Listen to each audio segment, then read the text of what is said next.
This video is sponsored by collegestoria.in। अगर आपको India के किसी भी स्टेट में कोई भी प्राइवेट इंजीनियरिंग कॉलेज में मैनेजमेंट कोटा थ्रू एडमिशन चाहिए, या फिर वो मेडिकल कॉलेज हो या फिर वो MBA कॉलेज हो, किसी भी कॉलेज में आपको मैनेजमेंट कोटा थ्रू एडमिशन चाहिए, मतलब कि डायरेक्ट एडमिशन, तो आप इनसे कॉन्टैक्ट कर सकते हैं। कोई भी स्टेट में, दिल्ली हो, बैंगलोर हो, चेन्नई हो, कोलकाता हो, मुंबई हो, भोपाल हो, किसी भी स्टेट में, इंडिया के कोई भी स्टेट में कोई भी कॉलेज में अगर आपको डायरेक्ट एडमिशन चाहिए या फिर आपको अपना काउंसलिंग करवाना है उनके एक्सपर्ट काउंसलर द्वारा, तो आप इनसे कॉन्टैक्ट कर सकते हैं। आप इनसे कॉन्टैक्ट करने के लिए विजिट कर सकते हैं collegestoria.co.in and for more contact detail you can check the description box below। Hello दोस्तों, स्वागत है आप सभी का हमारे चैनल IAS अकेडमी जेईई में। और जैसा कि आप लोग सब वेट कर रहे थे कॉम्पिटिटिव 2022 के काउंसलिंग डिटेल्स का आने का, तो आप डिटेल्स आ गया है। रजिस्ट्रेशन भी अब स्टार्ट हो चुका है। आज से आप रजिस्ट्रेशन कर सकते हैं कॉम्पिटिटिव काउंसलिंग के लिए। तो इस वीडियो में डिटेल बताने वाला हूं कि आपको डॉक्यूमेंट क्या क्या चाहिए, क्या क्या नोटिफिकेशन वगैरह सब कुछ आया है। तो इस वीडियो को कहीं भी स्किप मत कीजिएगा, इस वीडियो को लेकर लास्ट तक देखते रहिए।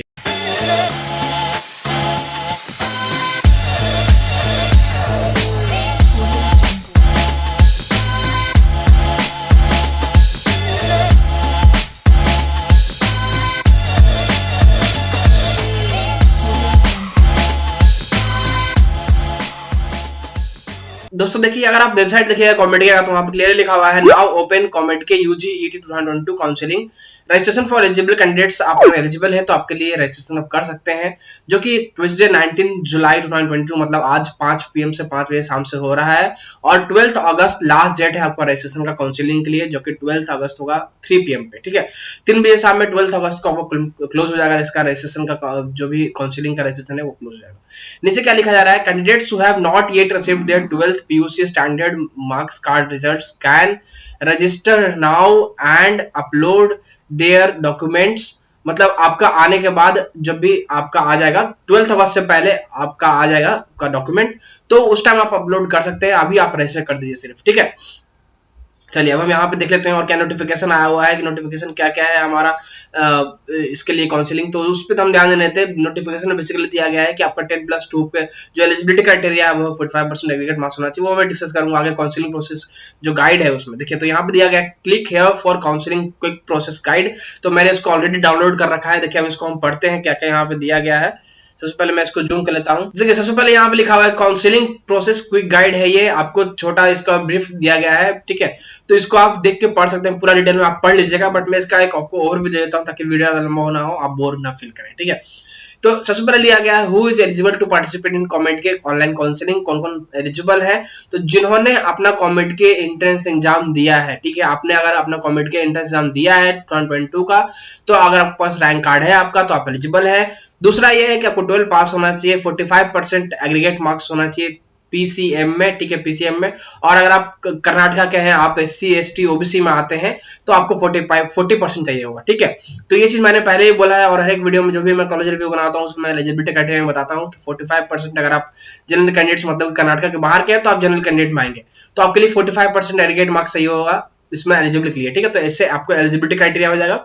उसके बाद supplementary candidates of PU board 10+2 of current year pass supplementary exam in the year 2022 satisfying all the criteria should register during the initial counseling registration period and they have to upload all the required mandatory document within the prescribed time। ठीक है, आपको अगर आप मान लीजिए आप supplementary candidate हैं, आप 12+2 के सप्लीमेंट्री कैंडिडेट्स हैं, तो आपके लिए भी अभी ही रजिस्ट्रेशन हो रहा है, आपको भी अभी ही रजिस्ट्रेशन करना पड़ेगा।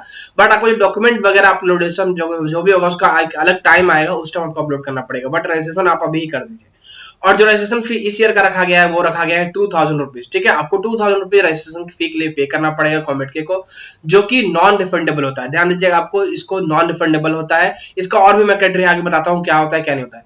तो एलिजिबिलिटी क्राइटेरिया बेसिकली यही है कि आपने अगर कॉमेड का एग्जाम दिया है, आपके पास अपना रैंक कार्ड है आपका, तो आप एलिजिबल है। दूसरा ये है कि आपको 12 पास होना चाहिए, 45% एग्रीगेट मार्क्स अगर आप जनरल कैंडिडेट है। तो अगर आप कर्नाटक के बच्चे हैं, आपको SC ST OBC में आते हैं, तो आपको 40% एग्रीगेट मार्क्स चाहिए होगा। ठीक है, तो इस बात का ध्यान दीजिएगा, तो आप एलिजिबल है आप। ठीक है, अब हम आगे बढ़ते क्या है, अब इसमें दिया है काउंसलिंग कैसे कैसे आगे बढ़ना है, इसमें वो प्रोसेस क्या है। सबसे पहले आपको रजिस्टर करना पड़ेगा 2000 रुपीज देके, अभी से लेकर 12 अगस्त तक कर सकते हैं। ठीक है, अपना फिर डॉक्यूमेंट वेरिफिकेशन के लिए अपलोड कर दिया जाएगा। उसको डॉक्यूमेंट जैसे ही वेरीफाई हो जाता है, आप एलिजिबल होते हैं राउंड 1 के लिए। राउंड 1 का एलिजिबिलिटी के बाद आपको चॉइस फिलिंग का डेट आएगा राउंड 1 के लिए, चॉइस फिलिंग कर लीजिएगा। फिर मॉक अलॉटमेंट होगा। उसके बाद अगर आपको चेंजेस करना होगा मॉक अलॉटमेंट के हिसाब से, तो आप चेंजेस कर सकते हैं गिवन ड्यूरेशन ऑफ टाइम में। उसके बाद राउंड 1 का अलॉटमेंट आएगा, उसका आपको डिसीजन अलॉटमेंट, राउंड 1 का जो डिसीजन अलॉटमेंट होगा उसमें उसमें आपको डिसीजन लेना पड़ेगा, accept and freeze, accept and upgrade, या फिर रिजेक्ट एंड विड्रॉ, या फिर रिजेक्ट एंड अपग्रेड। ठीक है, तो ये सारे ऑप्शन आपके पास रहेंगे, इन सब में से कोई भी आप ऑप्शन सिलेक्ट कर सकते हैं। फिर उसके बाद राउंड 2 और राउंड 3 का जो आपका पार्टिसिपेशन होगा वो राउंड 1 में आप जो डिसीजन लेंगे उस पर डिपेंड करेगा। अगर मान लीजिए राउंड 1 में आप एक्सेप्ट एंड फ्रीज करते हैं तो आप आगे नहीं बढ़ सकते, आपको जो कॉलेज राउंड 1 में मिला होगा वो कंफर्म हो जाएगा और उसके बाद आप काउंसलिंग से बाहर हो जाएंगे। राउंड 1 में अगर आप एक्सेप्ट अपग्रेड करते हैं तो आप इस सीट को भी रख रहे हैं और आगे भी बढ़ रहे हैं राउंड 2 राउंड 3 के लिए। ठीक है, और अगर रिजेक्ट एंड विड्रॉ करते हैं, रिजेक्ट एंड अपग्रेड करते हैं तो आपको रिजेक्ट एंड विड्रॉ में तो आप वापस बाहर हो जाएंगे काउंसलिंग से और अगर पैसा आपको वापस हो जाएगा। ठीक है, जो भी आप पे करेंगे। और दूसरा आपको रिजेक्ट एंड आप अपग्रेड अगर करेंगे तो सीट आप छोड़ के आप आगे बढ़ रहे हैं राउंड 2 राउंड 3 के लिए। तो इससे क्लियर हो गया होगा कि इस बार 3 राउंड्स हो रहा है, राउंड 1 राउंड 2 राउंड 3। ठीक है, तो राउंड 1 आपको सबके लिए होगा, राउंड 2 में आपको 2 फेज होगा, पहला जो कि आपको एचकेआर और तुल्लु माइनॉरिटी के लिए होगा, दूसरा होगा जनरल मेरिट वाले स्टूडेंट्स के लिए और तीसरा राउंड सबके लिए होगा। ठीक है, तो ये आप ध्यान देना है। अब यहाँ पे क्या दिया गया है, how to register online counselling करना, कैसे आपको रजिस्टर करना है। सबसे पहले आपको कॉमेडके का ऑफिशियल वेबसाइट पे जाना है www.cometk.org पे। यूजिंग लैपटॉप और डेस्कटॉप, आपको लैपटॉप या फिर अगर आप फोन से कर रहे हैं तो डेस्कटॉप करके आप उसमें जाइएगा। वेबसाइट पे काउंसलिंग रजिस्ट्रेशन टैब करके होगा, अभी भी इससे ओपन हो गया है, इसको आप क्लिक करिएगा तो वहां पे आपको काउंसलिंग में रजिस्टर करने के लिए आ जाएगा। अपना लॉगिन आईडी और पासवर्ड डाल के रजिस्टर कर लीजिएगा और 2000 रुपीज पे कर दीजिएगा।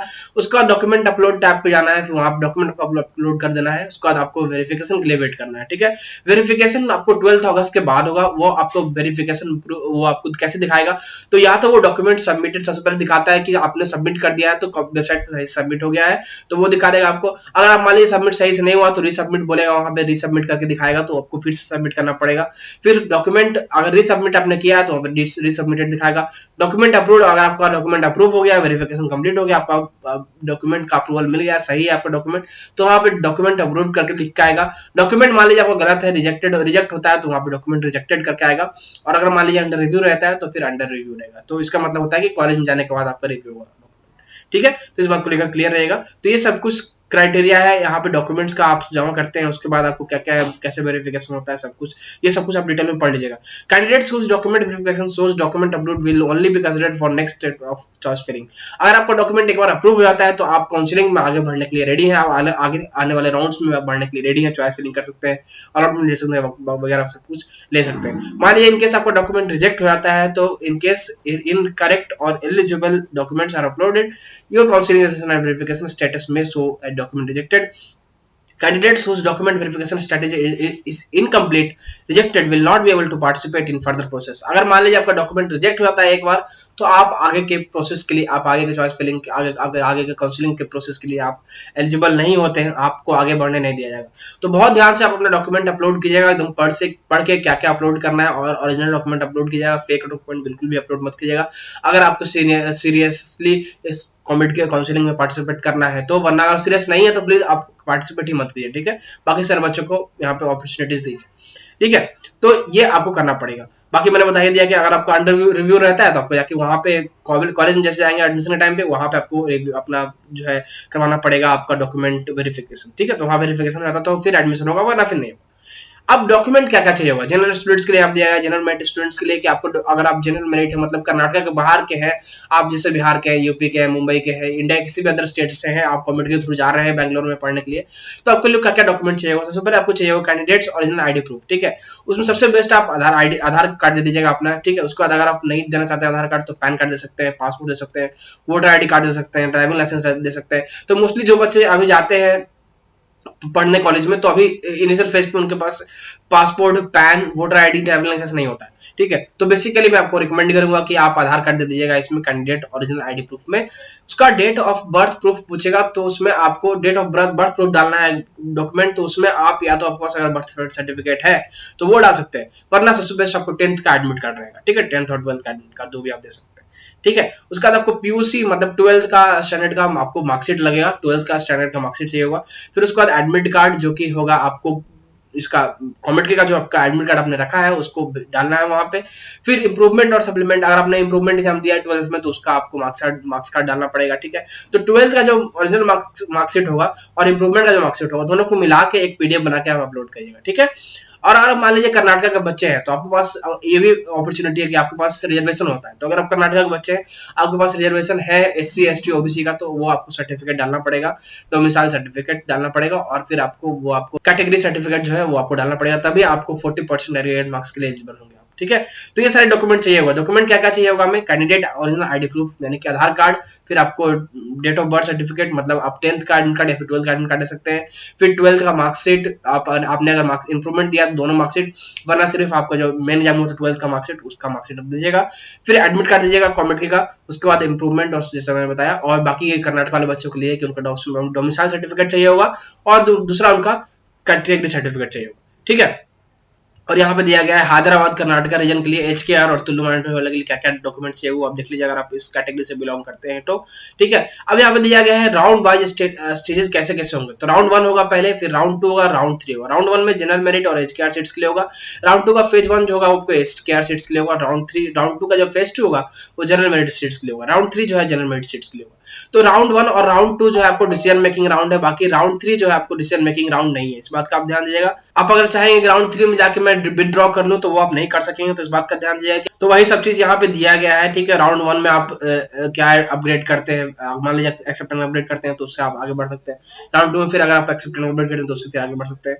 तो ये सब कुछ यहाँ पे दिया गया है। नीचे में दिया गया सीट मैट्रिक्स ऑफ फी के बारे में। तो सीट मैट्रिक्स ऑफ फी के बारे में यहाँ पे यही लिखा गया है कि अभी आपका ये डिटेल नहीं आया है, ये डिटेल जल्दी ही वेबसाइट पे अपलोड कर दिया जाएगा। सीट मैट्रिक्स क्या है, सब कॉलेजेस का ब्रांच वाइज, और उनका फीस स्ट्रक्चर क्या है इस ईयर का, वो सब, ठीक है। यहाँ पे कुछ यहाँ पे आपको ध्यान देना पड़ेगा कि आपका जो college providing skill lab facility में कलेक्ट, ये डिपेंड करेगा कॉलेज टू कॉलेज, ठीक है। तो 10,000 से लेकर 15,000 तक या फिर ज्यादा 20,000 तक ले सकता है, उससे ज्यादा नहीं ले सकता, इस बात का आप ध्यान दीजिएगा। अगर कोई कॉलेज आपसे जो एक्स्ट्रा फी है, स्किल लैब वगैरह का फी जो है वो ले रहा है 20,000 से एक्स्ट्रा, तो आप उस पर क्लेम कर सकते हैं, आप उस पर ध्यान दीजिएगा, ठीक है। उस पर आप आवाज उठा सकते हैं, कमेंट के हिसाब से यही है, ठीक है। अगर कमेंट के थ्रू जा रहे हैं तो इस बात का आप ध्यान दीजिएगा। बाकी यहाँ पे नीचे दिया गया है एक्सेप्ट एंड फ्रीज कीजिएगा तो क्या होता है। एक्सेप्ट एंड फ्रीज कीजिएगा तो आपको जो सीट मिलेगा वो सीट कंफर्म हो जाएगा, उसके बाद आप आगे नहीं बढ़ सकेंगे। एक्सेप्ट एंड अपग्रेड मतलब आप सीट पकड़ के आगे बढ़ रहे हैं राउंड में, मान लीजिए वो अब सीट है आपके पास और आगे वाले राउंड में अच्छे सीट्स मिल जाते हैं तो अपग्रेड हो जाएगा, वरना फिर आपको पीछे वाला सीट से रह जाएगा आपके पास, ठीक है। रिजेक्ट एंड अपग्रेड मतलब आप सीट छोड़ के आगे बढ़ रहे हैं, आपका जो सीट मिला था वो छूट गया है और आप आगे राउंड में बढ़ रहे हैं। रिजेक्ट एंड विड्रॉ मतलब जो सीट मिला था उसको छोड़ के आप पैसे वापस ले रहे हैं और काउंसलिंग से बाहर हो रहे हैं, इस बात का ध्यान देना। और ये डिसीजन राउंड 1 में क्या लीजिएगा तो उसके हिसाब से क्या क्या एप्लीकेबल है क्या नहीं एप्लीकेबल है राउंड 2 में, वो आपको यहाँ पे दिया गया है। तो उस चीज को आप खुद से भी पढ़ लीजिए। यहाँ पे दिया गया है सरेंडर और पॉलिसी सीट कैंसिलेशन। तो जैसे मैंने बताया आपको राउंड 2 तक ही फैसिलिटी है, ये राउंड 3 में फैसिलिटी नहीं है। राउंड 2 तक मान लीजिए राउंड 1 में जाते हैं, राउंड 2 में जाते हैं, राउंड 2 में जाके आप सीट छोड़ देते हैं, विड्रॉ कर देते हैं, रिजेक्ट एंड विड्रॉ करते हैं, तो आपको जो पैसे आपने फी पेमेंट के सीट बुकिंग के लिए आपने जो फी पेमेंट किया है वो पैसे आपको वापस हो जाएंगे, ठीक है। वो मोस्ट प्रोबेबली 50,000 रुपीज रहेगा इस ईयर, ठीक है। तो वो 50,000 रुपीज वापस हो जाएगा, वरना फिर आपको वो जो है देना पड़ेगा। अगर आप राउंड 3 में चले जाते हैं तो वो आपको वापस नहीं होगा, ठीक है। तो इस बात का ध्यान देना है। तो यही है बेसिकली इस पूरा 7 पेज का जो काउंसलिंग क्विक प्रोसेस गाइड आया है। और इसके बाद भी बहुत सारा आपको डॉक्यूमेंट वगैरह आते रहेगा, तो सब कुछ पढ़ते रहेगा और मैं भी आपको अपडेट देते रहूंगा, ठीक है। अब देखिए एक चीज मेरे से छूट गया था, क्या था कि अगर आप मान लीजिए कोई सीट एक्सेप्ट एंड फ्रीज या फिर एक्सेप्ट एंड अपग्रेड करते हैं तो वो कितना देना पड़ेगा, तो वो आपको फर्स्ट ईयर का टोटल फी देना पड़ेगा, ठीक है। उस बात को आप ध्यान दीजिएगा। पिछले ईयर क्या हुआ था, 50,000 देना पड़ा था, पिछले ईयर आपको टोटल फी देना पड़ा था, और इस ईयर भी आपको टोटल फी देना पड़ेगा। तो बहुत ध्यान से आप राउंड्स में आगे बढ़िएगा। मान लीजिए आप राउंड 1 में कोई सीट सिलेक्ट करते हैं, राउंड 2 में कोई सीट सिलेक्ट करते हैं और राउंड 3 में चले जाते हैं, उसका सोचते हैं कि नहीं हमें सीट छोड़ना है, तो नहीं हो पाएगा। अगर आपको कोई सीट छोड़ना पड़ेगा, छोड़ना चाहिए होगा आपको, तो वो टोटल फी जो है 1 लाख 2 लाख जो आप पे करेंगे वो आपको राउंड 2 तक ही वापस होगा। तो इस बात का ध्यान दीजिएगा, बहुत ध्यान से आप काउंसलिंग में आगे बढ़िएगा। इसलिए हम बोल रहे हैं कि आप हमसे काउंसलिंग करवा सकते हैं, सारा सब कुछ हम आपका काउंसलिंग करेंगे, बहुत ध्यान से काउंसलिंग करेंगे। तो हम आपको पता ही होगा कि हम पेड काउंसलिंग कर रहे हैं। तो अगर आपने अभी तक हमारा पेड काउंसलिंग ज्वाइन नहीं किया है, जल्दी ज्वाइन कीजिए। बहुत सारे बच्चों ने ज्वाइन कर लिया है, तो अगर आपने अभी तक ज्वाइन नहीं किया जल्दी ज्वाइन कीजिए। मैं खुद अपना काउंसलिंग वगैरह सब कुछ करने वाला हूँ और आपको बेस्ट से बेस्ट कॉलेज दिलवाने वाला हूँ। So that's it for this video दोस्तों। मुझे ये बताना था कि काउंसलिंग में क्या क्या डिटेल्स आए हैं, क्या कैसे डॉक्यूमेंट वगैरह सब कुछ मैंने बता दिया आपको। अगर आपको वीडियो पसंद है, इस वीडियो को लाइक कीजिएगा। अगर आप हमारे चैनल पर नए हैं तो सब्सक्राइब कीजिए। मिलते हैं इस वीडियो में। Thanks for watching.